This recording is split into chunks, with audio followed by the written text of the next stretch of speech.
Bom dia a todos.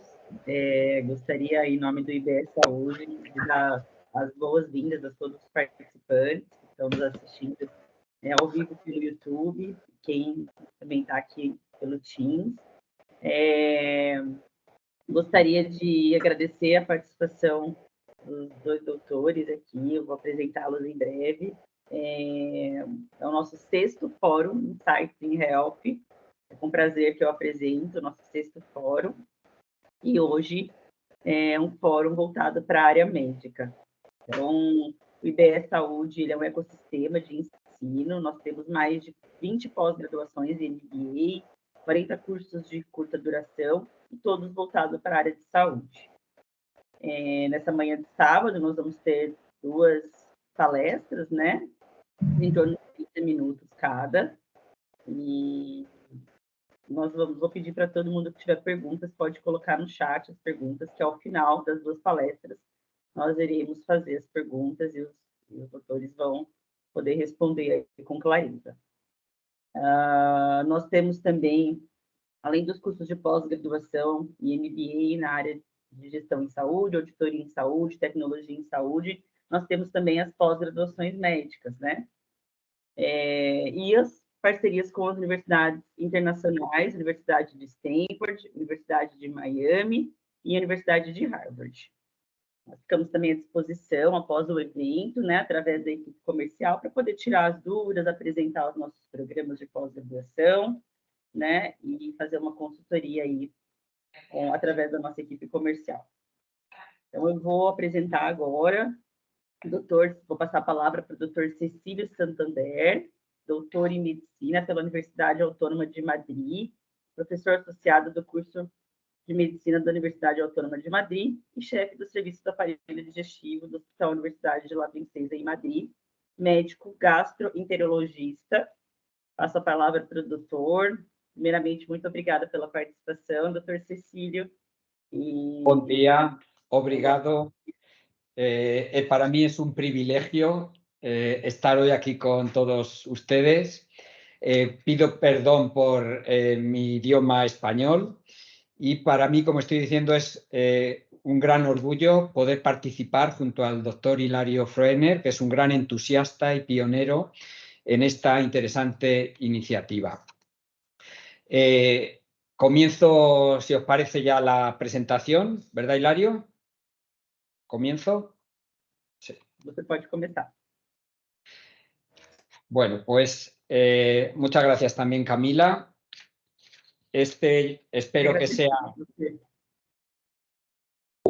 el inicio de varios fórums iberoamericanos en neurogastroenterología y es desde luego un placer poder estar hoy aquí con todos ustedes.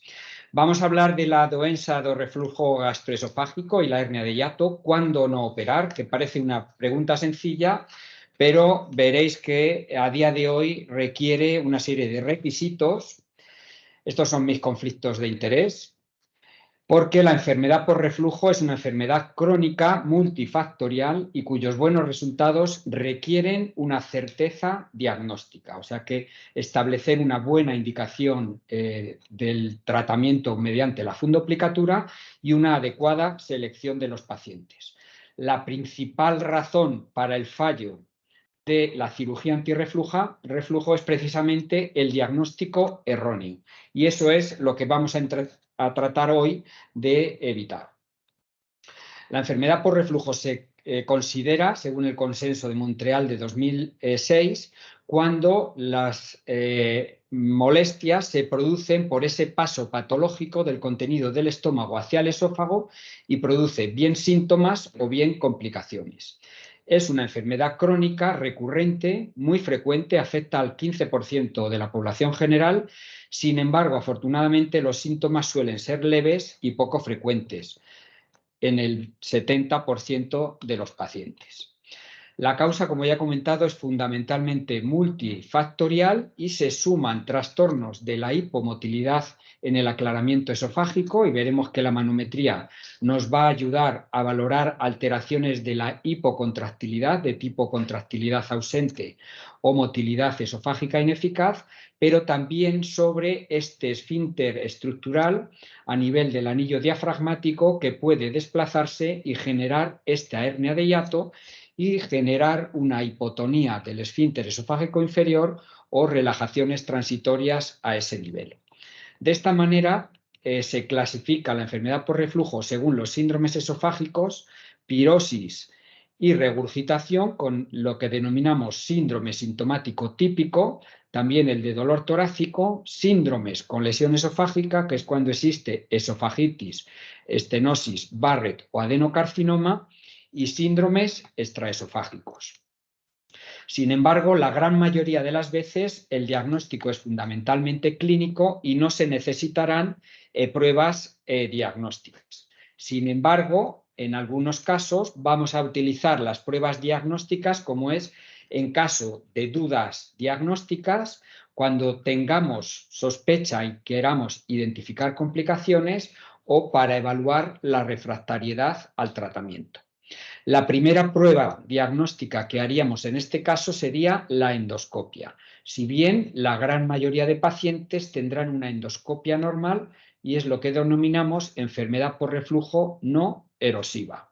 Por lo tanto, solamente en el 40 o 50% de los pacientes vamos a encontrar signos de esofagitis, y recordar que, a pesar de ser la primera exploración a realizar en esta enfermedad, la debemos hacer siempre que existan síntomas de alarma. A día de hoy, siguiendo la clasificación de Los Ángeles, existen 4 categorías, y son la categoría grado B, grado C y grado D las que confirman el diagnóstico de enfermedad por reflujo, no así el grado A de la clasificación de Los Ángeles. Otras pruebas diagnósticas que utilizaremos para el diagnóstico de confirmación de la enfermedad por reflujo es la pegametría o pH-metría esofágica ambulatoria, para demostrar estas caídas del pH ácido en el esófago distal, que por encima de un 6% del tiempo de exposición se clasifica a los pacientes como enfermos por enfermedad por reflujo gastroesofágico. Otra forma de confirmar este diagnóstico es el sistema Bravo sin cables, que permite aumentar la duración de los estudios hasta 4 días, y por lo tanto incrementamos la satisfacción del paciente porque no tiene insertada una sonda por la nariz, y además el tiempo de registro del estudio. Y sin embargo, un estudio que supera a ambos, a los previos, es aquel que se denomina impedanciometría pH-metría ambulatoria, que permite no solamente el análisis del valor del ácido en el esófago distal, sino también el paso del contenido del esófago y, por lo tanto, el tránsito esofágico, tanto en sentido anterógrado, degluciones, como en sentido retrógrado o reflujo, y clasificar con ayuda de la pegametría en reflujo ácido y no ácido. Por lo tanto, sería la prueba con mayor sensibilidad en el diagnóstico de confirmación de la enfermedad por reflujo gastroesofágico. Y estas herramientas además permiten calcular los índices sintomáticos, el denominado índice sintomático y la probabilidad de asociación con síntomas, que son la forma más importante de valorar la asociación clínicamente relevante entre los episodios de síntomas que refiere el paciente y de síntomas por reflujo, de episodios de reflujo. Tenemos que tener en cuenta qué otras enfermedades mimetizan la enfermedad por reflujo gastroesofágico, precisamente para evitar estos errores terapéuticos, que sería someter a fundoplicatura pacientes con acalasia, con síndrome de rumiación, eructo supragástrico, esofagitis infecciosa, esofagitis eosinofílica y fundamentalmente los síndromes funcionales esofágicos. Porque, como bien saben, existe un espectro continuo desde la enfermedad por reflujo erosiva, no erosiva, que se caracterizará por la presencia de esofagitis, tiempo de exposición al ácido patológico, y presencia de asociación sintomática, y lo diferencia de estos dos síndromes funcionales, que son el esófago hipersensible, caracterizado por una endoscopia negativa, tiempo de exposición al ácido normal e índices sintomáticos positivos. Y lo diferencia de la pirosis funcional, Function Harvard, cuando la endoscopia es negativa, el tiempo de exposición al ácido es normal y los índices sintomáticos son negativos, que en ningún caso van a mejorar con el tratamiento de la enfermedad por reflujo gastroesofágico.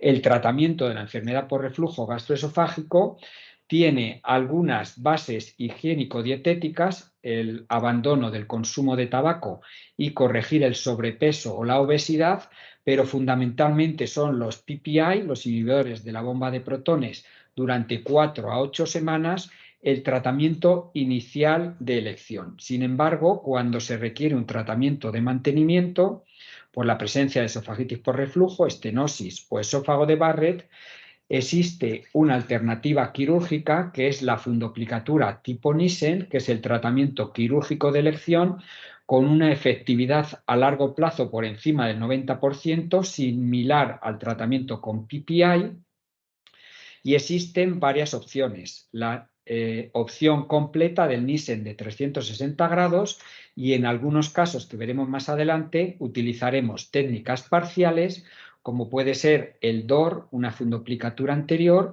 o el posterior 270 grados, que es el denominado Toupet. Pues bien, la evidencia actual no señala cuál es superior, si el tratamiento quirúrgico o el tratamiento médico, en el control sintomático y de los síntomas y las complicaciones a largo plazo. Y esta sería una de las diapositivas a tener más en cuenta, cuál debe ser la mejor selección de los pacientes ante una fundoplicatura en el tratamiento del reflujo. Pues sería cuando encontramos síntomas típicos, pirosis y regurgitación por enfermedad por reflujo gastroesofágico, asociación sintomática positiva, evolución superior a 1 año de duración, calidad de vida reducida, respuesta positiva a los PPI, a los inhibidores de la bomba de protones de tipo omeprazol, la necesidad de aumentar las dosis de los PPI, la presencia de hernia de hiato, la existencia de esofagitis, sobre todo cuando no estaban tomando los inhibidores de la bomba de protones, cuando se ha comprobado mediante manometría una incompetencia del esfínter esofágico inferior y, por supuesto, cuando se ha documentado bien con pegametría o con impedancimetría la existencia de reflujo ácido. Y todo lo que se separa de estas características favorables aumentan el riesgo de fracaso de la cirugía antirreflujo. Y ahí es donde entra una herramienta diagnóstica que es la manometría en la exclusión de trastornos motores, especialmente la acalasia, en pacientes que inicialmente pudieran parecer tener enfermedad por reflujo gastroesofágico, o descartar alteraciones motoras antes de realizar una técnica invasiva de tipo quirúrgico. Y con la manometría, ¿qué es lo que vamos a poder evidenciar? Pues estas relajaciones transitorias del esfínter inferior, un esfínter hipotónico o la presencia de la hernia de hiato. Esta sería una imagen de manometría con una onda peristáltica y un esfínter esofágico inferior con sus dos componentes, tanto el esfínter esofágico inferior intrínseco como el anillo crural o diafragmático, que están superpuestos, que esta es la unión tipo 1, y que la diferencia de esta unión tipo 2 tipo 3, por presencia de una hernia de hiato en la que vemos separado un esfínter esofágico inferior intrínseco hipotónico del anillo diafragmático que aparece más distal por la presencia de esta hernia de hiato. Como decía, también vemos estas relajaciones inadecuadas del esfínter esofágico inferior que permiten el paso del contenido del estómago y del ácido hacia el esófago cuando se producen en un tiempo patológico a lo largo de 24 horas. Y además, en el cuerpo del esófago, la manometría nos permite valorar trastornos de hipocontractilidad como esta peristalsis fallida, igual que esta, o una peristalsis débil o una peristalsis fragmentada. Son trastornos de hipocontractilidad. y un trastorno de hipocontractilidad más intenso o grave, que sería la contractilidad ausente, en la que no existe ninguna respuesta motora dentro del cuerpo del esófago y, por lo tanto, predice una peor respuesta al tratamiento, ya sea inhibidores de la bomba de protones o la fundoplicatura quirúrgica.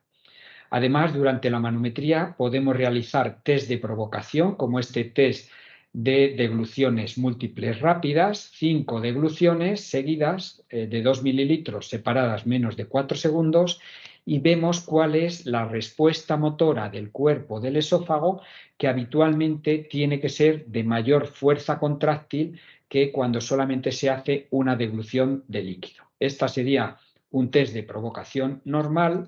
Y este sería un test de provocación patológica. Pese a estas 5 degluciones, hay una ausencia de respuesta motora en el cuerpo del esófago, y eso predice una mala respuesta, un mal pronóstico, con peor respuesta al tratamiento médico o quirúrgico y mayor probabilidad de disfagia postoperatoria. Y de esta manera podemos resumir que, desde el punto de vista motor, en la enfermedad por reflujo gastroesofágico encontraremos una respuesta motora normal la mayoría de las veces, pero a nivel de la unión esofagogástrica podemos encontrar un esfínter hipotónico o una hernia de hiato, y a nivel del cuerpo del esófago, además de una respuesta normal, una peristalsis fragmentada o una motilidad ineficaz, con un test de provocación que nos alertará de una reserva contráctil presente o una ausencia de reserva contráctil. Ya estoy acabando. En este momento, y según la clasificación recientemente publicada de Lyon, el consenso 2 de este mismo año, de GAT de 2023, confirmamos la presencia de enfermedad por reflujo cuando encontramos en la endoscopia esofagitis grado B, C o D de Los Ángeles, cuando haya una estenosis o esófago de Barrett, cuando en la pH impedancimetría encontremos un tiempo de exposición al ácido mayor del 6%, y serán medidas de soporte o de apoyo en el diagnóstico la presencia de hernia de hiato en la gastroscopia, la asociación sintomática en la pH o la impedancimetría de 24 horas, más de 80 episodios de reflujo o una impedancia basal nocturna por debajo a 1500 ohmios.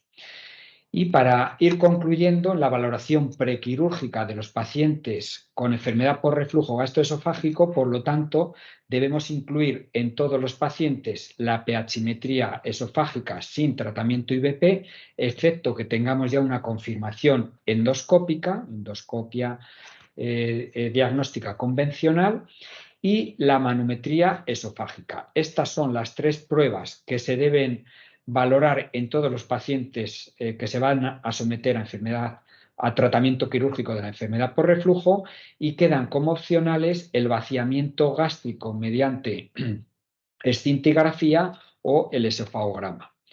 Y los objetivos de estas pruebas funcionales es precisamente identificar los pacientes susceptibles del tratamiento quirúrgico, excluir la pirosis funcional y el esófago sensible, evaluar la función peristáltica y descartar trastornos como la calasia, el espasmo esofágico. Y con esta adecuada selección de pacientes, en este estudio publicado en Surgical Endoscopy del 2011, en 1.100 pacientes candidatos a fundoplicatura, se encontró que nada menos que un 30% de los candidatos a fundoplicatura fueron excluidos mediante estas pruebas por no tener enfermedad por reflujo, y en algunos casos, en un pequeño porcentaje, tanto como un 2,5% o un 4,5%, por tener trastornos de tipo acalasia. Por lo tanto, estas pruebas diagnósticas sí que cambian la decisión terapéutica en este grupo de pacientes. De forma que en pacientes con un diagnóstico erróneo, que no tienen enfermedad por reflujo, sino que tienen acalasia, espasmo esofágico o esofagitis eosinofílica, deben ser excluidos de esta terapéutica. En los casos de contractilidad ausente, una hipocontractilidad intensa, aunque los resultados son controvertidos, se podría valorar la existencia o la realización de una fundoplicatura parcial, un DOR o un TUPET, sobre todo cuando el test de degluciones múltiples, Rapid Swallow, es también con ausencia de respuesta peristáltica.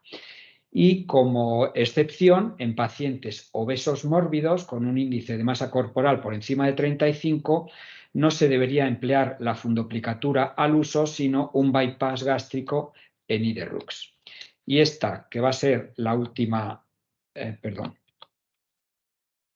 diapositiva, intentando contestar a la pregunta que me planteaba el profesor Hilario Froerner, es cuándo no operar a un paciente con sospecha de enfermedad por reflujo. Pues será cuando no hay evidencia comprobada de la enfermedad por reflujo y, por lo tanto, cuando existe un diagnóstico alternativo como es la acalasia, la esclerodermia, pirosis funcional o dolor torácico funcional, dispepsia funcional, estos otros trastornos, y la esofagitis eosinofílica. Y sería controvertido, o sea, una contraindicación relativa, cuando haya una hipocontractilidad grave o contractilidad ausente y ausencia de reserva peristáltica en el test de degluciones múltiples.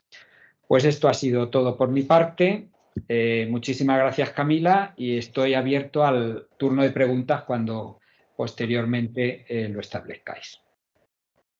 Muitíssimas graças, doutor. Eu não hablo espanhol, mas nós estamos muito gratos e é um prazer tê-lo aqui conosco como palestrante e depois como professor do IBE Saúde.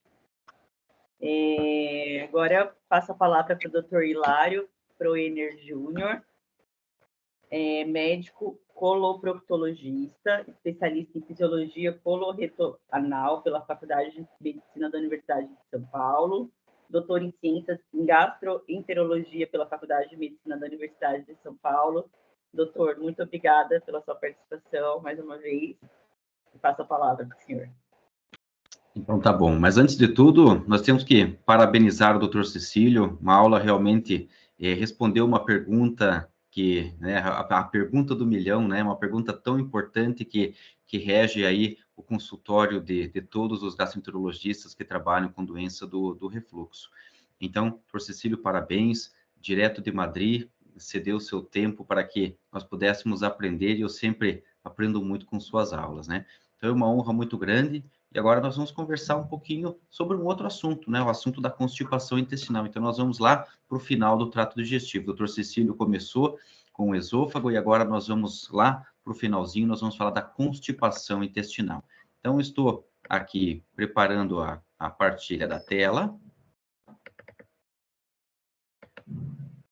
Então, a princípio, parece que está aqui tudo bem. Vamos começar a apresentação e, se preciso, a gente está à disposição já para interromper, comentar alguma coisa. Então, meu nome é Hilário, Camila já me apresentou, e nós vamos conversar sobre um tema muito interessante, que parece simples, mas não é, assim como o tema do refluxo, não é somente prescrever uma medicação e o paciente vai ficar bem. Tem muita coisa por trás envolvida. Então, nós vimos uma aula de ponta a ponta, que nos mostra que tudo requer muito cuidado, muito aprendizado, e nos leva a crer, a reforçar esse conceito dentro da medicina, da motilidade digestiva, da neurogastroenterologia. Como funciona o nosso aparelho digestivo? Anatomicamente é um fator, fisiologicamente é outro, a associação de ambos é fundamental, e nós temos que trabalhar pensando nisso. Cirurgia é sempre uma opção? Mas não é a primeira, está lá perto da última, então são formas de tratar diferentes. Quando, há pouco tempo atrás, alguns anos atrás, tínhamos muitas cirurgias por refluxo gastroesofágico, então nós começamos a ver muitos pacientes com disfagia. Está aí a importância de uma belíssima aula como essa. Mas agora vamos aqui para a constipação intestinal, então. E olha a pergunta, constipação intestinal, o que fazer quando nada funciona? Então também tem-se aquela impressão, não, o paciente não está evacuando bem, então manda fazer exercício, tomar água e comer fruta. Mas também não é bem assim, né?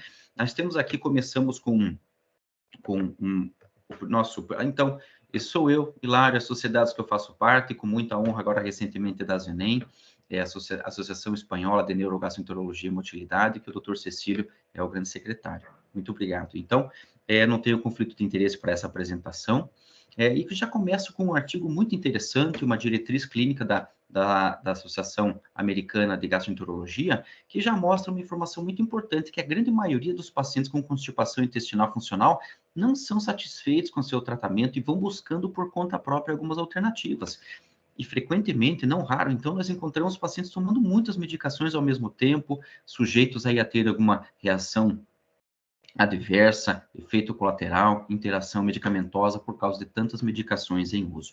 Isso tem que nos chamar a atenção, que a constipação intestinal é sim um assunto que nós temos que dedicar a nossa atenção ao paciente. Muito bem, então é altamente prevalente, né? Um estudo feito aqui no Brasil, na região de Londrina, feito na população urbana, então não foi em hospital, não foi em posto de saúde, não foi em clínica médica especializada, foi feito numa área urbana. Verificaram que dessa população, a 14,6% eles se enquadravam nos critérios de constipação intestinal, que são os de Roma, que nós vamos conversar daqui a pouco, e as mulheres com uma prevalência maior, 21%, os homens em torno de 5%. Bem, da constipação intestinal nós temos muitos fatores, ela é multifatorial e, portanto, nós temos que prestar muita atenção nesses fatores. Como a dieta. A alimentação é fundamental, é o alimento que vai ser trabalhado pelo nosso aparelho digestivo, vai formar massa fecal que nós vamos ter que eliminar depois. Os hábitos, o ambiente, a imobilidade. Então, pessoas que trabalham muito tempo sentadas, ou pessoas que no seu ambiente de trabalho, por exemplo, não têm acesso fácil a um banheiro, vão tentar evacuar em algum outro momento. Pacientes acamados, a imobilidade, então vida é movimento. Pacientes que estão imóveis, estão acamados, eles podem ter a constipação intestinal, então a lentificação do seu trânsito intestinal, que nós já vamos verificar melhor esse conceito. O uso de medicações, quantas fazem isso com o nosso intestino? Lentificam o intestino ou prejudicam a evacuação, a sua saída. Medicamentos psiquiátricos, medicamentos para distúrbios neurológicos, por exemplo, entre tantos outros. Distúrbios intestinais, neuromusculares, problemas de parede abdominal. Então, uma mulher que fez uma cirurgia plástica abdominal, ela tem dor ali no seu abdômen, ela não vai ter condições de fazer força para evacuar, o esforço evacuatório vai estar comprometido, ela pode ficar com constipação intestinal já do pós-operatório. Então, fatores que nós temos que sempre pensar. Pacientes ortopédicos que fizeram cirurgia ortopédica, estão mobilizados com muita dor, tomando opioides, a chance deles ficarem constipados é muito grande. Então, nós temos que antever isso, prever e já posicionar o tratamento conforme necessário. Sem falar nos transtornos endócrinos, metabólicos, psiquiátricos, os próprios distúrbios associados também às suas medicações. Hipotireoidismo, por exemplo, está associado aí a um trânsito intestinal um pouquinho lentificado. Uma ideia que nós temos da constipação é aquele paciente ressecado, que não vai ao banheiro direito e as fezes são ressecadas, certo? É um dos pontos, mas nós temos que conversar do segundo.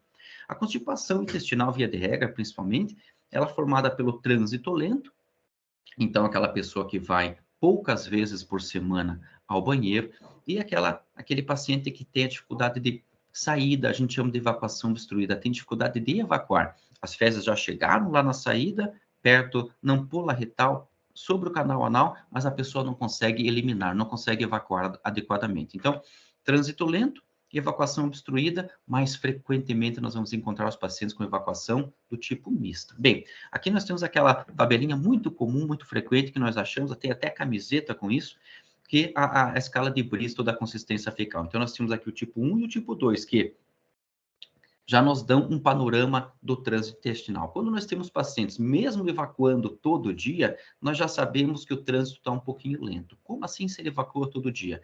Talvez hoje, sábado, ele está evacuando a massa de quarta-feira, talvez assim. Então, aquele material está muito tempo dentro do intestino e está em atraso. Então, o trânsito cólico lentificado, pela consistência das fezes, nós já conseguimos ter um panorama bastante interessante, sendo que os tipos normais são considerados o 3 e o 4. Bem, como eu já vinha dizendo, então, a princípio, a metade dos pacientes com histórico de constipação intestinal, com sintomas de constipação, tem esses sintomas de evacuação obstruída, que nós já vamos ver aqui os critérios de Roma. Um estudo que foi feito num condado em Minnesota, 516 pacientes, de todos os constipados, pelo menos metade tem distúrbio evacuatório obstruído, ou seja, as fezes chegam até próxima à saída, mas o paciente não consegue eliminar. Evacuação obstruída. E os critérios, então, já falamos um pouquinho da constipação, mas agora vamos definir o diagnóstico, como é que a gente define isso? Ainda atualmente nós temos os critérios de Roma 4, E veja só que interessante. Então, nós temos uma mescla aqui dos sintomas do trânsito lento e dos sintomas da evacuação obstruída. Esforço evacuatório, o paciente tem que fazer força para evacuar. Então, as fezes já estão lá embaixo, mas ele não consegue eliminar. Fezes endurecidas, fezes que estão muito tempo dentro desse intestino, então, a favor do trânsito lento. Sensação de evacuação incompleta, então a pessoa vai ao banheiro, tenta, faz, esforça, elimina um pouco, mas sente que não sai tudo. Evacuação obstruída. Sensação de obstrução de saída, quer dizer, a pessoa sente que aquilo não sai direito, ou às vezes não sai nada, que nós chamamos de evacuação frustrada. Manobras manuais no abdômen, perineais, dentro do canal anal, por dentro da vagina, para tentar auxiliar a evacuação, então também relacionada à evacuação obstruída. Menos de 3 evacuações por semana. Isso está associado ao trânsito lento. Existe uma ideia de um artigo que foi publicado lá na década de 60, que avaliaram trabalhadores de uma indústria na Inglaterra. E chegaram à conclusão que seria um trânsito normal para esses trabalhadores, seria até 3 vezes por dia e até 3 dias sem evacuar, no máximo até 3 dias. Então, dentro desse 3 e 3 seria o normal da frequência evacuatória. Então, menos de 3 evacuações por semana seria aí considerado um fator diagnóstico para constipação intestinal. Essas fezes já podem estar macias, porque se o paciente já vem consultar, já tentou vários tratamentos, já consultou com vários outros colegas, o que é muito comum, já usou ou está usando diversos medicamentos, talvez laxativos, e as fezes podem estar já macias, né? Fezes podem estar macias sem uso de laxativos. E os critérios insuficientes para síndrome do intestino irritável, que é muito comum aí também um pouco, às vezes a gente encontra até uma taxa excessiva de diagnósticos em pacientes que não têm bem isso, né? Mas a síndrome do intestino irritável está associada à dor abdominal, associada com o alívio com as eliminações, tanto de gases quanto de fezes. E agora, aqui embaixo, a presença de dor, borborigmo, que são os movimentos intestinais, a percepção até audível do peristaltismo, associada à flatulência. Então, esse intercâmbio entre a constipação funcional e a síndrome do intestino irritável padrão constipado. Esses 2 itens, então, aqui mais associados à evacuação de trânsito lento. Bem, e como é que a gente vai, então, graduar? Já temos o diagnóstico, mas como é que eu vou saber e falar para o paciente que a constipação dele é só leve, é média, é intensa? Nós temos alguns fatores aqui para a gente graduar isso, como o índice de gravidade da constipação intestinal, muito simples, e que foi publicado recentemente, que foi objetivo da minha tese de doutorado, e a gente consegue simplesmente determinar os principais fatores, graduar e ter esse índice de gravidade e mostrar também para o paciente quando ele já está melhorando, quando está piorando, quando que nós temos que mudar a nossa conduta. Bem, então, como nós havíamos comentado, um estudo aí que o Dr. Cecílio Santander também participou, além da ideia da constipação, nós temos que ter esse cuidado com os sintomas do intestino irritável. Então, tem muita coisa por trás da constipação intestinal. E tem uma outra coisa também muito presente, que é a constipação subjetiva. O paciente acha, ele acredita que é constipado. Na verdade, ele pode ter alguns outros sintomas, mas que ele se diz constipado e nós precisamos auxiliá-lo a entender essa questão do diagnóstico. Para isso, os critérios de Roma, para isso, os critérios de gravidade, para isso, a escala de Bristol, para que a gente torne subjetivo e mostre para ele que é isso ou aquilo de uma forma clara, para que ele possa entender. Se o paciente entende, o tratamento vai fluir melhor. Bem, então, nós temos uma associação com os distúrbios, com esse eixo cérebro-intestino, ele é muito presente. Então, nós podemos ter quadros associados, assim, o paciente está muito ansioso, estressado, preocupado, o intestino dele vai mudar a sua forma de funcionar. Então, essa associação é muito importante. Até várias formas de tratamento não tratam propriamente o intestino, tratam até essa questão do humor. Então, vários medicamentos que se usam no consultório para tratar o intestino irritável e tudo mais, às vezes são medicamentos controladores de humor, não tanto focados com o intestino. Então, veja que uma constipação pode se tornar algo bem complexo. Mas, então, quando nós tratamos primeira linha de tratamento, nós vamos abordar isso mais no final da aula, eventualmente nós temos que utilizar vários recursos e exames. Então, por isso é importante nós conhecermos. E quem tem interesse de tratar isso, cuidar desses pacientes, que a prevalência é altíssima na nossa população, a gente pode até imaginar assim, que a cada 3 mulheres, 2 têm algum distúrbio evacuatório, então isso é muito frequente. E às vezes no consultório isso vai aparecer como gases intestinais em excesso, flatulência, ou uma fissura anal, hemorroida, mas se você for analisar um pouquinho, vendo aquelas perguntas, o paciente, ele é constipado. Então, eventualmente, nós temos que utilizar alguns exames, como a manometria anorretal, cólica, que é mais experimental, mas a manometria anorretal, que eu já vou explicar, eletroneuromiografia anal, defecografia, ultrassonografia, o tempo do trânsito intestinal, os testes respiratórios, como o teste de hidrogênio expirado e o enema opaco. Então, o tempo de trânsito, ele serve para nos mostrar o tempo que uma massa leva da boca até o ânus. O tempo de trânsito cólico, então, é para a gente ver o funcionamento desse intestino. E uma das formas é o paciente ingerir uma cápsula com diversos marcadores radioopacos, então, que aparecem no raio-x. Esses marcadores estão dentro dessa cápsula. Dentro do intestino, ele se abre e nós vamos conseguindo medir, contar onde estão cada um desses marcadores no longo do tempo. Então, tem várias formas de a gente fazer um raio-x no primeiro dia, no terceiro, no quinto, várias metodologias para a gente avaliar o tempo de trânsito e entender aonde está essa lentificação.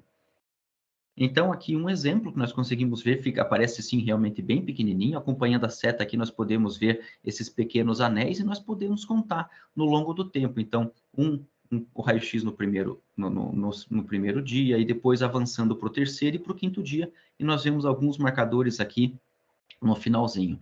Com uma quantidade, um excesso de marcadores não eliminados, nós podemos determinar, então, que esse paciente tem um padrão de evacuação obstruída, e se as pecinhas se concentraram principalmente no reto sigmoide. Então, podemos pensar uma constipação por, às vezes, trânsito lento associado à evacuação obstruída, e assim vai.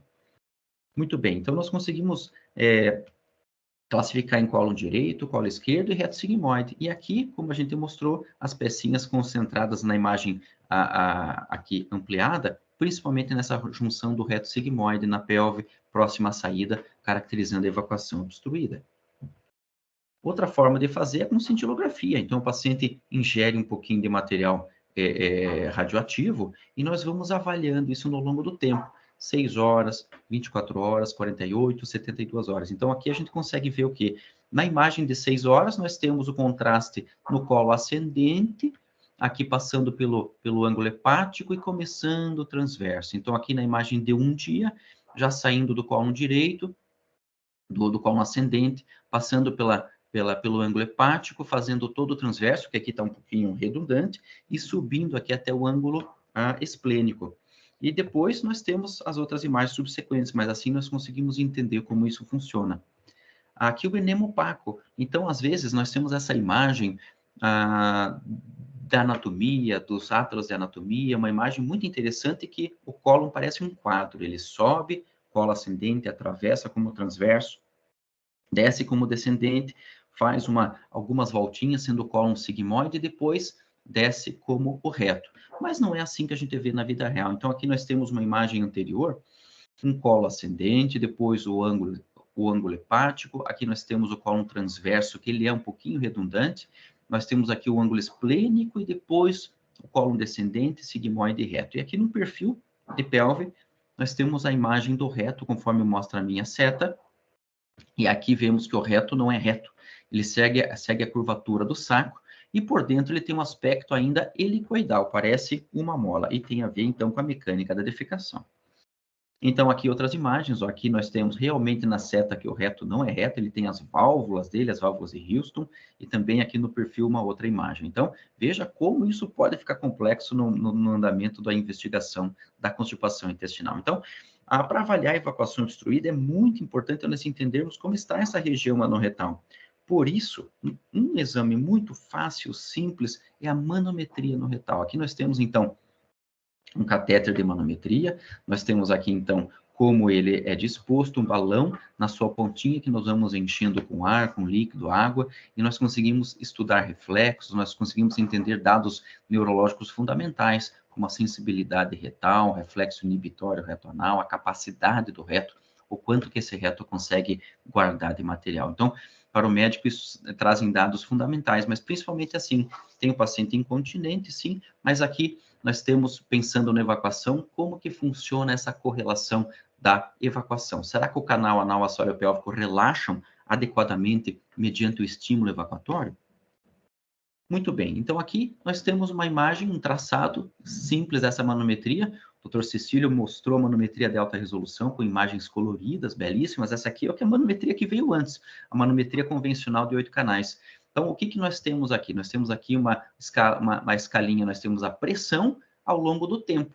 Então, aqui nós temos a pressão, o paciente fez o esforço evacuatório, o que que aconteceu com o canal? O canal relaxou. Que bom, manobra de evacuação correta. Mas aqui nessa outra imagem nós temos o quê?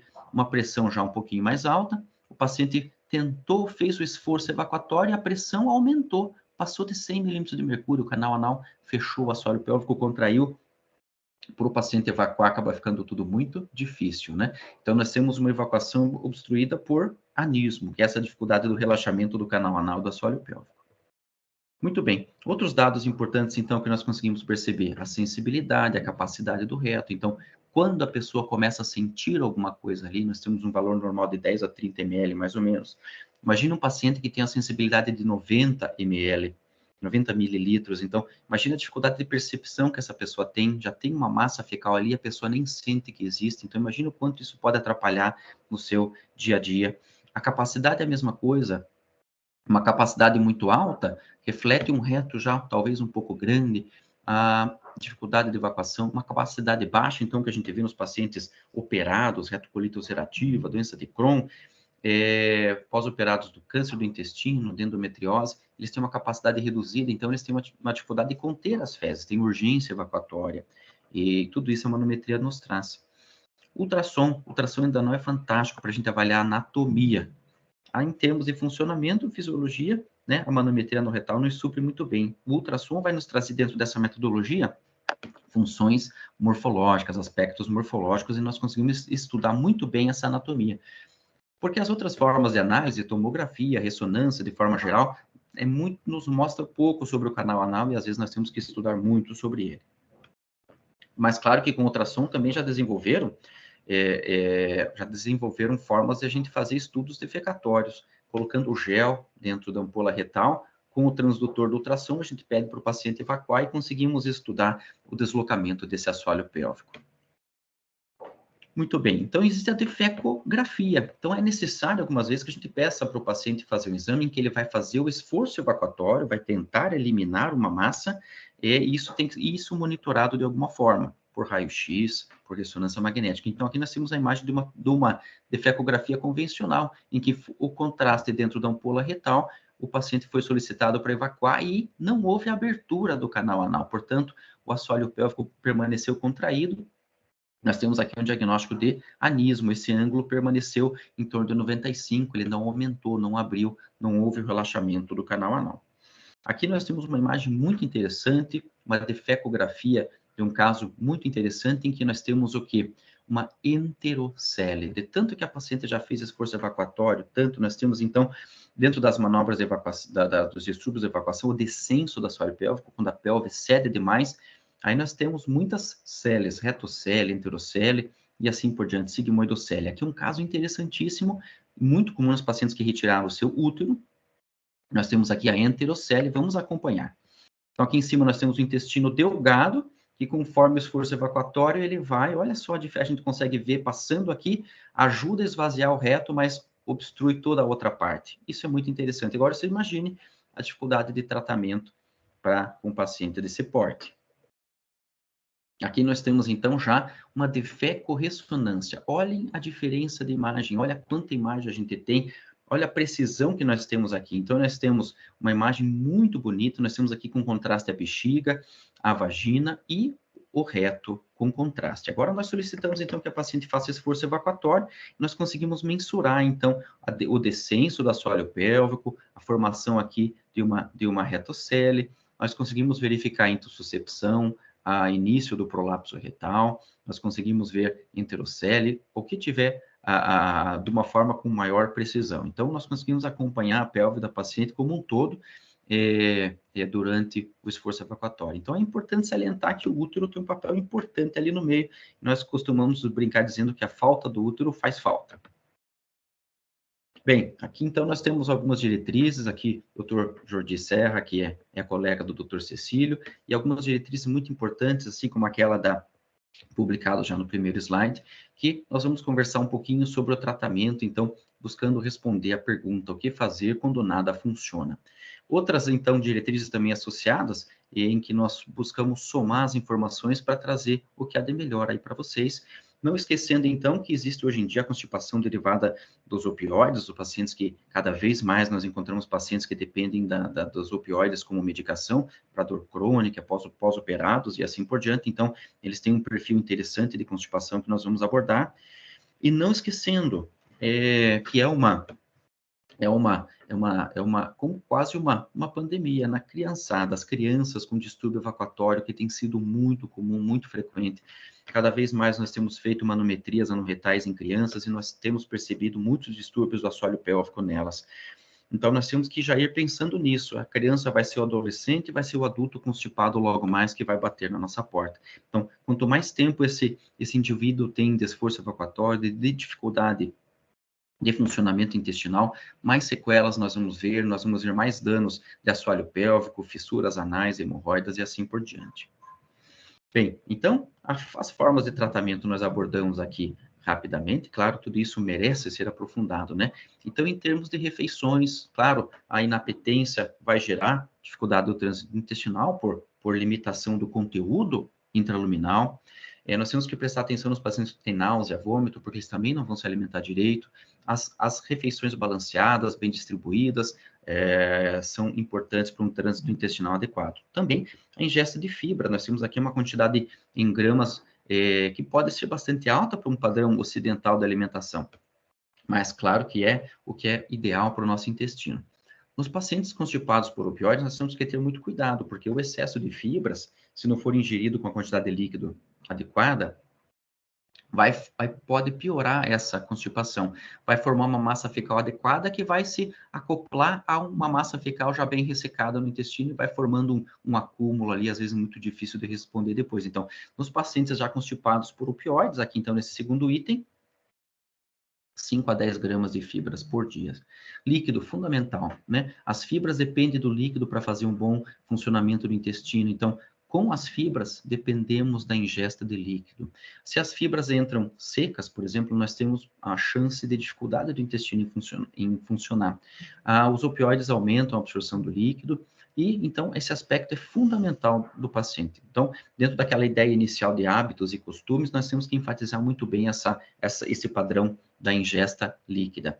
O uso dos prebióticos e probióticos é sempre uma alternativa muito boa, muito adequada, que, pensando no funcionamento do intestino, a flora bacteriana, ela é fundamental para o funcionamento do nosso intestino e também do nosso corpo de forma geral.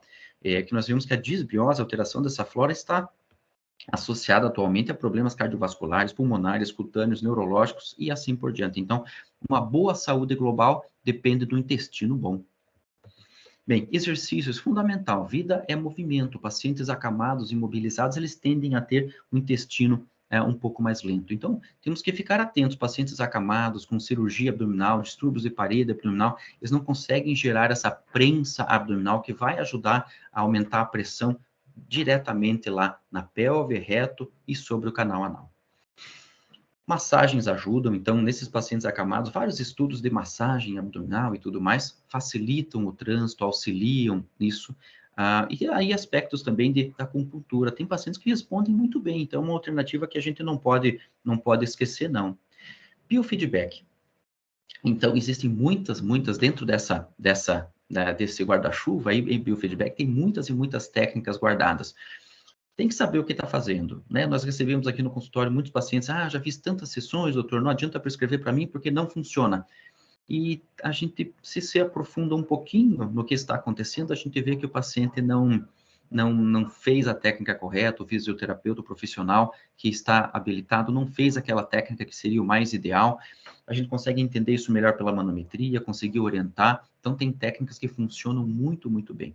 E como nós vimos ali com relação ao intestino irritável, a associação com o sistema nervoso central, o padrão psicológico, psiquiátrico, o humor. Então, às vezes, nós precisamos do colega psicólogo para auxiliar junto esse paciente. Então, assim como a constipação intestinal é multifatorial, o tratamento tem que ser interdisciplinar, tem que ser associado com os outros colegas e também com o psiquiatra. Às vezes, o paciente já vem com orientações do psiquiatra, já está tomando medicação, e nós temos que nos adequar a esses tratamentos.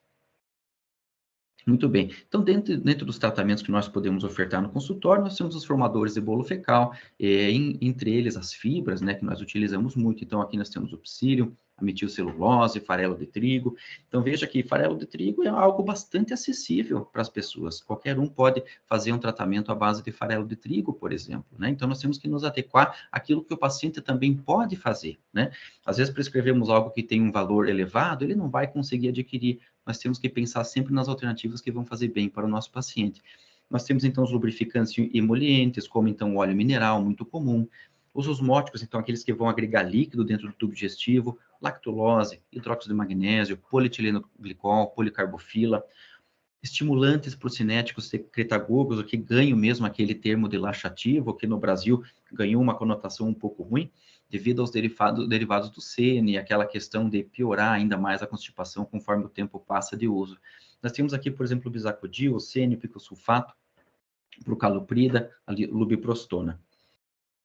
Muito bem, com relação às fibras, então, recentemente nós publicamos um protocolo do uso das fibras. Então, que nós temos mais de 1.000 pacientes cadastrados dentro desse protocolo, que, conforme o uso da fibra e a sua mistura com mais ou menos líquido, nós conseguimos melhorar muito o funcionamento do intestino. Então, pensando nos pacientes constipados, aqui nós temos a escala de Bristol, então aquele tipo 1 e tipo 2 associado à constipação intestinal. Usando a fibra, uma quantidade pré-determinada, misturado numa grande quantidade de líquido, nem tão grande assim, mas 250 a 300 ml, e bem dissolvidos, e o paciente ingerir aquilo, vai melhorar o seu trânsito intestinal, vai deixar essas fezes mais moles e vai permitir uma melhor evacuação. Os pacientes, então, com trânsito considerado normal, tipo os 3 e 4, um copo normal de 200 ml. Para aqueles pacientes com fezes mais liquefeitas, uma pequena quantidade de líquido, e nós vamos ter, portanto, uma melhora da consistência fecal, buscando aquele tipo 3 e 4 ali, da consistência das fezes. Lembrando que o uso de fibra está associado a uma melhora específica dos pacientes com evacuação obstruída. Então, é algo muito comum, a evacuação obstruída é muito prevalente, então vale a pena a gente dar uma focada nesse protocolo aqui. Continuando, então, para métodos mais invasivos, então, veja que nem tudo é só tomar mais água e caminhar e comer fruta, né? Nem sempre nem isso resolve. Eventualmente, a neuromodulação sacral, nós já colocamos esse marca-passo para pacientes constipados, então realmente ele auxilia. Nós podemos dizer que nenhum tratamento é único, é perfeito. Então, por exemplo, eles vão dentro de um composto, um quebra-cabeças, em que a gente vai colocando as pecinhas, o tratamento vai acontecendo. Não existe um tratamento maravilhoso e perfeito. Há casos, então, que existe a cirurgia, mas está aqui, nós estamos já nos últimos slides. A cirurgia não é a melhor opção, não é uma das opções, não é a primeira e não é a melhor. A gente, todo procedimento cirúrgico, nós geramos interferência na fisiologia do trato digestivo, então a cirurgia tem que ser muito bem pensada e indicada depois que o está operado, e depois nós temos que cuidar muito dos distúrbios funcionais pós-operatórios. Casos extremos, então, a criação de estoma, quer dizer, um intestino voltado ali para a pele, a saída dessa massa fecal para fora do corpo humano pela parede abdominal, e, claro, uma medida extrema, então, em pacientes assim com um distúrbio muito avançado, como vemos aqui, distúrbios neurológicos ou doenças de Chagas avançada. Apendicostomia, muito mais para crianças, em que o apêndice é colocado ou através do umbigo ou na pele, mais na região da pelve à direita, para que seja feita uma irrigação. Então, lá uma vez por dia, conecta uma sondinha, irriga, lava esse intestino, e o jovem ali tem um dia livre, sem se preocupar muito com o intestino. Com relação aos distúrbios evacuatórios, que nós vimos ali nas defecografias, então, cada caso é um pensamento de tratamento. A retocélia, que é muito comum nas mulheres, intussuscepção, prolapso retal, o descenso perineal. Então, concluindo, né, um estudo muito interessante também recente, otimizando essa função quando os tratamentos iniciais não funcionam, o tratamento empírico do assoalho pélvico tem tido um custo-benefício interessante aí no tratamento desses pacientes, por quê? Porque a prevalência da evacuação obstruída, mesmo naquele que tem o trânsito muito lento, é elevada. Então, na necessidade, vale a pena iniciar o tratamento, o custo-benefício é positivo, que nós já vamos agregando melhora para esses pacientes. E dentro do mesmo estudo, nós chegamos também à conclusão de que os estudos dessa função no retal, então aquilo que nós mencionamos, manometria no retal, defecografia e assim por diante, no fundo, otimizam o custo do tratamento, porque nós vamos localizar logo outros distúrbios, tratá-los e então, propiciarmos melhoras para os nossos pacientes. Lembrando, então, que da Sociedade Azenem, que o Dr. Cecílio é importante membro, vai ter um curso muito importante agora 3 e 4 de novembro lá em Madrid, então fica esse convite a todos que estiverem assistindo. E era isso, pessoal, agradeço muito pelo tempo de vocês, espero ter contribuído aí para amanhã de sábado de todo mundo. Muito obrigado. Com certeza contribuíram muitíssimo aí com esse assunto. E agora eu tenho algumas perguntas que as pessoas enviaram aqui no YouTube. Vou começar com as perguntas para o doutor Cecílio. Doutor, se você não me entender, sinalize, por favor. Mas a primeira pergunta, doutor Cecílio, é possível a utilização de inibidores de bomba de prótons indefinidamente, sem interrupção? No sé si he comprendido bien indefinidamente. Pues, El uso de los PPI para siempre, para siempre. No. El tratamiento de la enfermedad por reflujo gastroesofágico, primero debe ser individualizado, debe ser secuencial, como la evolución de la enfermedad por reflujo, que son con crisis, y lo que hay que procurar es ciclos de 4 a 8 semanas. Hay que intentar retirar el fármaco y solamente en casos concretos es el tratamiento indefinido, puede ser el esófago de Barrett o la recidiva precoz a lo largo del tiempo. Pero no debe ser de entrada un tratamiento a largo plazo. ¿Puedo hacer yo una pregunta al doctor Hilario, que es experto en gravedad y en los índices de gravedad del constipasado intestinal? ¿Existe relación, Hilario, en tu experiencia, entre la gravedad, la intensidad de la gravedad y los objetivos y las expectativas del paciente? ¿Hay relación, un estreñimiento más grave, las expectativas y los objetivos también se ven cumplidos? ¿Existe relación o no hay asociación, en tu opinión? Sim, eu penso que sim. Os pacientes, então, eles têm uma expectativa muito grande, então, e nesse caso desses pacientes, nós já vemos um abalo psicológico e, eventualmente, psiquiátrico um pouquinho mais avolumado, e, às vezes, os tratamentos que demoram algum tempo, que tem alguma cadência para que eles ocorram, não está no mesmo passo que o paciente deseja, ele quer uma melhora imediata, uma melhora já depois desse fim de semana. E para isso, então, nós temos que conversar muito, explicar que a condição nós vamos começar a tratar, nós vamos continuar investigando, nós vamos descobrir o que está acontecendo, mas realmente é isso. Os pacientes que são muito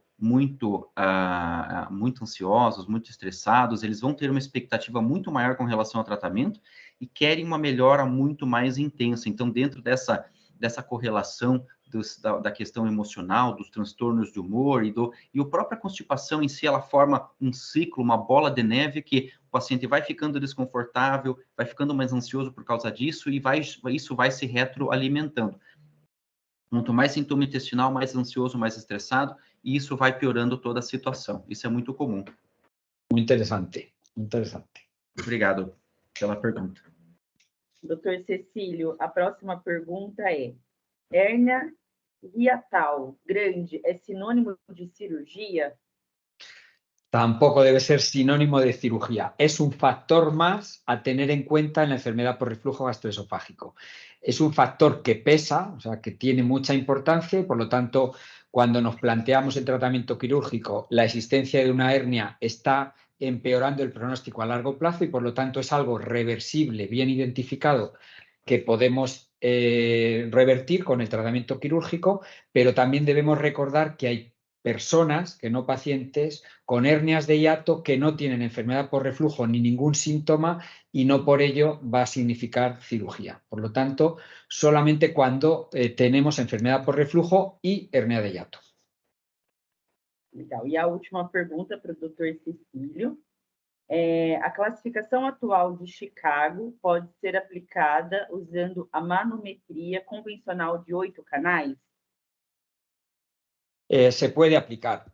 No está diseñada para la manometría convencional, pero todos, vamos, yo comencé con manometría convencional y he tratado de adaptar, porque lo que se trata es de estandarizar el lenguaje diagnóstico y que tengamos todos los mismos criterios en determinadas enfermedades. Y por lo tanto se debe intentar agrupar, aunque no puedan realizar todas las herramientas, pues no se puede hacer el IRP4, pero teniendo esas salvedades, las enfermedades son las mismas y la herramienta es la que es diferente. Por lo tanto, yo animaría a quien utilice convencional que trate de clasificar con la clasificación de Chicago 4 de alta resolución. ¿Puedo aprovechar para una pregunta al doctor Hilario? Doctor Hilario, tienes gran experiencia con la ecoendoscopia no rectal. ¿Tú crees que en el seguimiento, no solamente en el diagnóstico, que yo creo que es lo que está más demostrado, en el diagnóstico la ecografía anorrectal es muy útil, pero en el seguimiento tú te atreverías a decir que es útil en estos pacientes refractarios de estreñimiento de constipación intestinal? Sim, professor, sim. A ultrassom endonal, ele é muito útil em vários cenários. Por exemplo, eu tenho aqui no meu consultório. Então, se eu realmente estou percebendo que o assunto exige, eu consigo fazer o exame logo após a consulta, ou durante a consulta, ou dependendo da situação. Claro, a gente tem a defecografia convencional, só que depende do aparelho de raio-x, o paciente tem que agendar e se deslocar até o lugar do exame, a defecorressonância, que nós utilizamos bastante, que a imagem é belíssima e tudo mais, mas nós temos a questão aqui que, por exemplo, os aparelhos que nós temos aqui no Brasil não são aqueles que o paciente fica sentado, então ele está deitado para fazer o esforço evacuatório.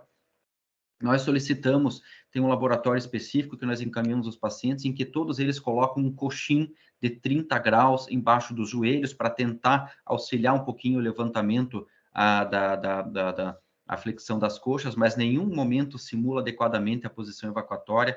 Então, aqui nós conseguimos colocar o paciente em decúbito lateral esquerdo, com as pernas bem fletidas, então ele fica numa posição mais fisiológica.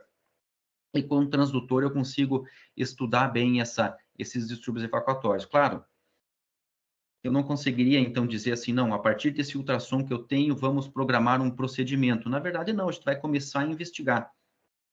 Mas é possível, já muito rapidamente, muito fácil e também com um custo mais reduzido, a trazer as informações para o paciente e que ele já saiba o que tem, já saia com alguma informação importante e nós já vamos direcionando o tratamento para esse caminho.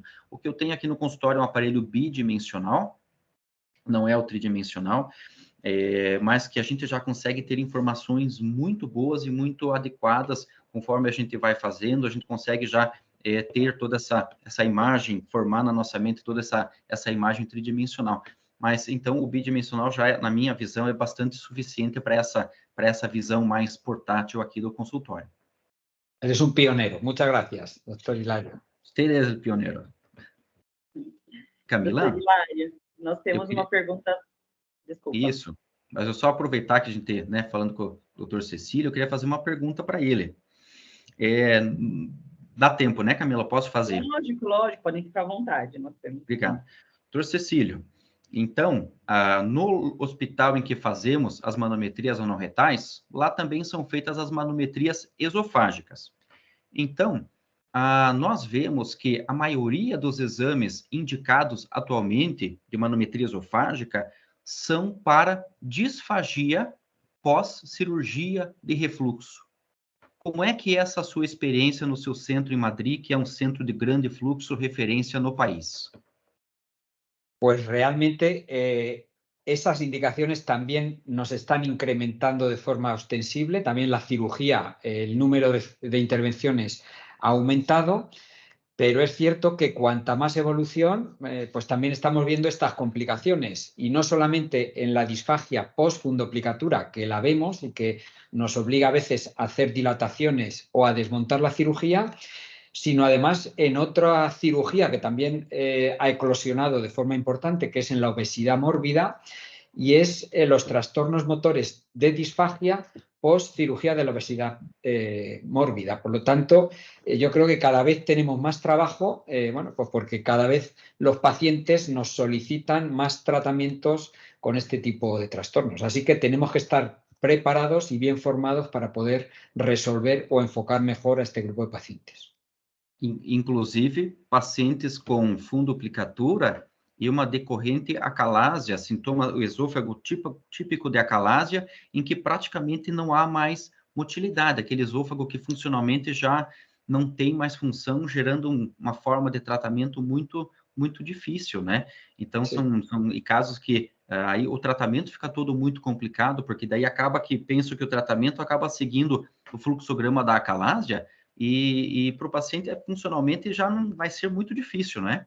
Pues un paciente muy complejo, los vemos, son muy complejos, no sabemos si estaban mal clasificados antes de hacerse la cirugía o ha habido una lesión del vago, existe, bueno, pues esa posibilidad, pero son pacientes con una calidad de vida muy deteriorada y lo que tenemos que trabajar es sobre todo previo en las valoraciones prequirúrgicas para evitar precisamente que eso se produzca o identificarlo muy precozmente para desmontar la cirugía y evitar que evolucionen hasta la peristalsis o acalasia secundaria, como estás comentando. Sim.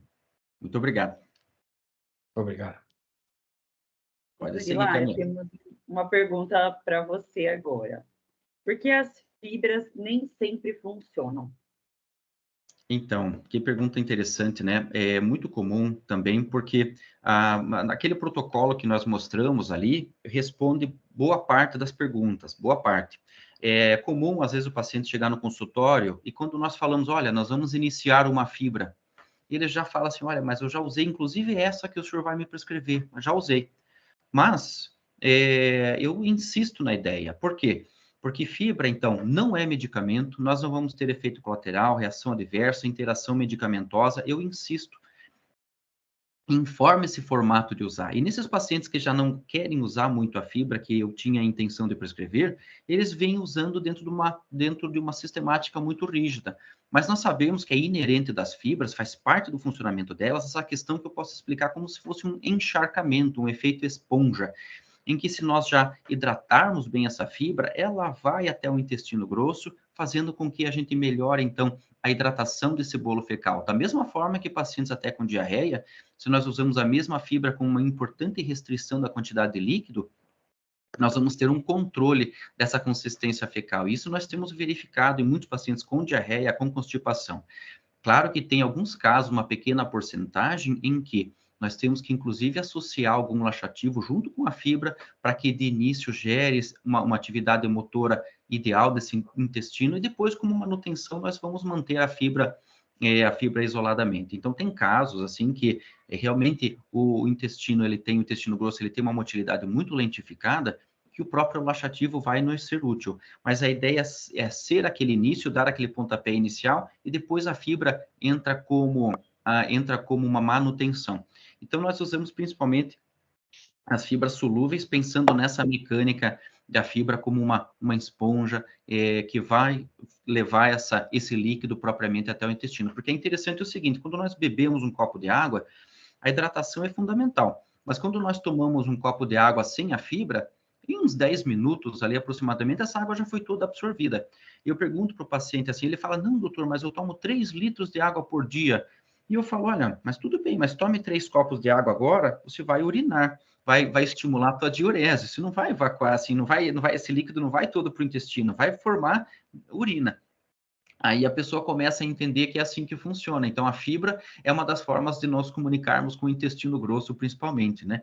Então, essa é a ideia. Esse protocolo a gente segue com uma importante rotina. Então, nós estamos trabalhando aí um estudo com 1000 pacientes dentro desse protocolo e as respostas são todas muito boas. Até, doutor Cecílio, nós temos trabalhado muito com os pacientes com LARS, a ressecção do reto. Então, nós temos um grupo grande aqui, porque eu trabalho muito com esses transtornos funcionais. E a resposta para esses pacientes tem sido muito, muito boa. Até nós apresentamos lá em Bucareste, no Neurogastro, esse nosso estudo com os pacientes com LARS, e a resposta tem sido muito, muito legal. Então, a fibra solúvel acaba sendo uma ferramenta muito importante. Além do que, nós temos pacientes aqui que tomam mais de 15 tipos diferentes de remédios, né? Então, quando nós prescrevemos alguma coisa, eu tenho que ter essa preocupação, o que que eu vou atuar que eu não vou prejudicar, né? Então, a gente tem que ter a ideia de trazer mínimo dano com as nossas abordagens. Por isso que nós somos fãs das fibras aqui no consultório, né? Muito bom. Minha última pergunta, doutor Hilário, para Oi. você, pode acontecer a constipação intestinal e a incontinência anal no mesmo paciente? Sim, sim, é muito comum. Então, nós temos várias situações nesse ponto. Então, às vezes, nós temos uma mulher, por exemplo, 45 anos, já teve 3 partos naturais, com episiotomia, então nós já temos lesão ali desse assoalho pélvico. O parto natural é um desafio para o assoalho pélvico, a episiotomia é uma lesão ali irreversível para aquela musculatura. Então, às vezes, nós temos uma mulher jovem com algum transtorno evacuatório, que já tínhamos talvez o anismo um pouco, ou trânsito lento, ela tem o intestino lentificado, talvez evacuação obstruída, a saída não funciona bem, mas ao mesmo tempo ela tem uma fragilidade dessa musculatura do assoalho pélvico do canal anal. Por exemplo, então, às vezes, como pela episiotomia, a lesão dessa musculatura estriada esquelética, então que ela consegue contrair, a contração voluntária fica um pouco diminuída, quando a pessoa tenta conter um estímulo da evacuação, ela sente urgência e às vezes não consegue conter, tem perda de gases, tem perda de fezes.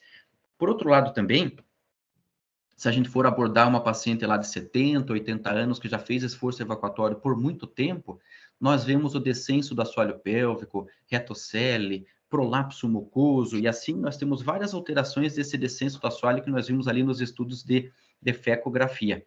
E o nervo pudendo, que vem lá de trás, dentro do plexo sacral, o nervo pudendo, ele vai sendo esticado, estirado, e aos poucos ele vai deixando de funcionar.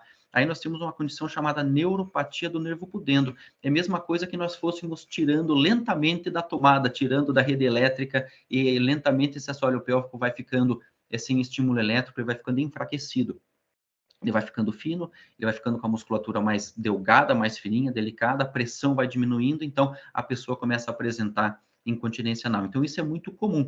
Como nós tratamos os casos de incontinência, então, esses casos um pouco mais complexos acabam vindo para nós tratarmos. Então, isso acaba sendo bastante comum. Mas o tratamento é satisfatório, nós conseguimos respostas muito boas para esses pacientes. Excelente. Eu tenho certeza que foi uma manhã muito rica, né? Muito produtiva para todos que puderam nos assistir. Para quem não pôde estar ao vivo, a gente vai disponibilizar a gravação no YouTube do fórum a partir de segunda-feira. E muito obrigada mais uma vez, doutor Cecílio, um prazer tê-lo conosco, diretamente de Madrid. Muito obrigada, doutor Hilário. Muito obrigado, eu agradeço muito. Mais a participação, caso tenha consideração final, ainda tem tempo. Acho que feedbacks foram muito positivos. A Francisca está mandando aqui no chat, sensacional, muito aprendizado, obrigado. No YouTube também, a gente teve a Conceição falando que excelente, a Andrea também falando sensacional. Então, os feedbacks realmente muito positivos. A gente está muito feliz mesmo de tê-los conosco nessa manhã de sábado, né? Foi o nosso 6º Fórum Insights in Health, e esse, o primeiro Fórum Ibero-Americano em Neurogastroenterologia, e espero tê-los conosco aí mais vezes. Muito obrigada mesmo, pessoal. Eu agradeço muito ao Dr. Cecílio, a Camila, toda a equipe do IBE que proporcionou esse momento tão importante para a gente. Mas o Dr. Cecílio, lá de Madrid, dentro do seu trabalho, disponibilizando o seu tempo, o seu conhecimento, quantos anos de experiência que ele tem em referência na Península Ibérica, é algo que eu já aprendi muito com ele, né? Nós convivemos desde 2017, para mim é uma honra muito grande, me fez aprender muito sobre o esôfago, aprender a gostar. Eu sou coloproctologista, então trabalho muito mais com a parte baixa do intestino, e realmente nós vamos aprendendo a gostar de toda a medicina, de todo o corpo humano, de toda a motilidade digestiva.